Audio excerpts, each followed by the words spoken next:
Oke, saatnya belajar. Hai adik-adik, kali ini kita akan belajar mengenai peredaran darahku sehat, pembelajaran ketiga. Sebelum belajar, kita berdoa dulu ya.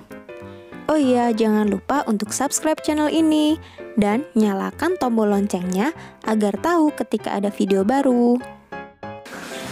Pernahkah kalian mengikuti kegiatan seperti gambar tersebut? Lalu, mengapa kita harus mengikutinya? Nah, untuk tahu jawabannya, simak terus videonya. Assalamualaikum warahmatullahi wabarakatuh. Halo anak-anak semua, bagaimana kabar kalian hari ini? Kali ini, kita akan belajar materi kelas 5, tema 4, subtema 1, pembelajaran 3. Disiapkan alat tulisnya ya. Adapun tujuan yang ingin kita capai pada pembelajaran kali ini adalah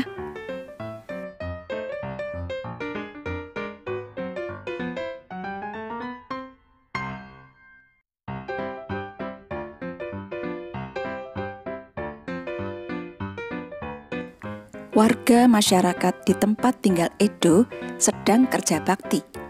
Mereka membuat jalan setapak untuk masuk ke gang perumahan setempat. Mereka juga bekerja bakti membersihkan lingkungan. Semua warga masyarakat ikut dalam kegiatan kerja bakti, termasuk Edo. Kerja bakti membersihkan lingkungan merupakan upaya menciptakan lingkungan sehat.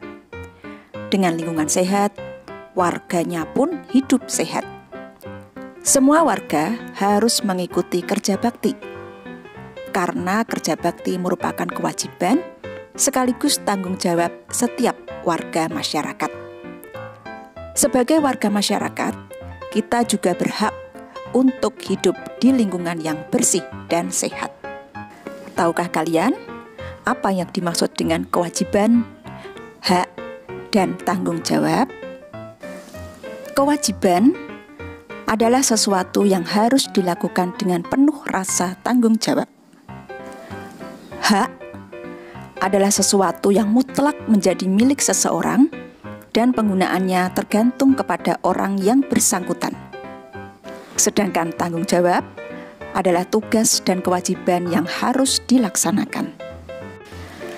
Dalam kegiatan kerja bakti, orang-orang bekerja bersama-sama untuk membersihkan lingkungan. Kerja bakti yang dilakukan sekelompok warga masyarakat merupakan bentuk interaksi manusia dengan lingkungan, baik lingkungan alam maupun lingkungan sosial. Mari kita perhatikan ketiga gambar berikut ini. Gambar yang pertama menunjukkan gambar seorang ibu yang sedang mengajari anaknya untuk menabung. Di sini terjadi hubungan antara seorang ibu dengan seorang anak. Sedangkan gambar yang kedua adalah gambar seorang guru yang sedang mengajar di depan murid-muridnya. Jadi di sini ada hubungan atau interaksi antara seorang guru dengan banyak murid. Murid di sini berarti sekelompok orang. Pada gambar yang ketiga adalah gambar para pemain sepak bola. Di sini terjadi hubungan atau interaksi antara kelompok sepak bola yang satu dengan kelompok sepak bola yang lain. Artinya ada hubungan antara kelompok orang dengan kelompok orang. Jadi ketiga gambar di sini sama-sama ada interaksi atau hubungan, tetapi berbeda. Yang gambar pertama adalah individu dengan individu. Gambar yang kedua adalah interaksi antara individu dengan sekelompok orang. Sedangkan gambar yang ketiga adalah hubungan atau interaksi antara sekelompok orang dengan sekelompok orang. Anak-anak, manusia tidak bisa hidup sendiri untuk memenuhi kebutuhan hidupnya. Manusia pasti membutuhkan orang lain. Secara kodratnya, setiap manusia akan berinteraksi. Interaksi antar individu, individu dengan kelompok, maupun interaksi antara kelompok dengan kelompok. Interaksi inilah yang dinamakan dengan interaksi sosial. Dengan mengamati ketiga gambar tadi, maka kalian jadi tahu bahwa interaksi sosial itu ada 3 macam. Yang pertama, yang disebut dengan interaksi antar individu. Interaksi antar individu adalah interaksi atau hubungan yang terjadi antara individu dengan individu. Selain interaksi antara ibu dan anak tadi, masih ada contoh yang lain, misalnya seorang siswa yang bertanya kepada gurunya, seorang anak yang menolong temannya yang jatuh, seorang anak yang menyapa teman saat bertemu di jalan. Yang kedua, interaksi individu dengan kelompok. Interaksi individu dengan kelompok adalah interaksi yang terjadi antara seorang individu dengan sekelompok orang. Contohnya, selain guru yang sedang mengajar muridnya di depan kelas tadi, contoh yang lain misalnya orang yang berpidato di depan khalayak.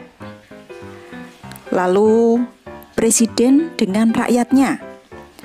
Kemudian ada contoh lagi, ketua kelompok dengan anggotanya saat berdiskusi.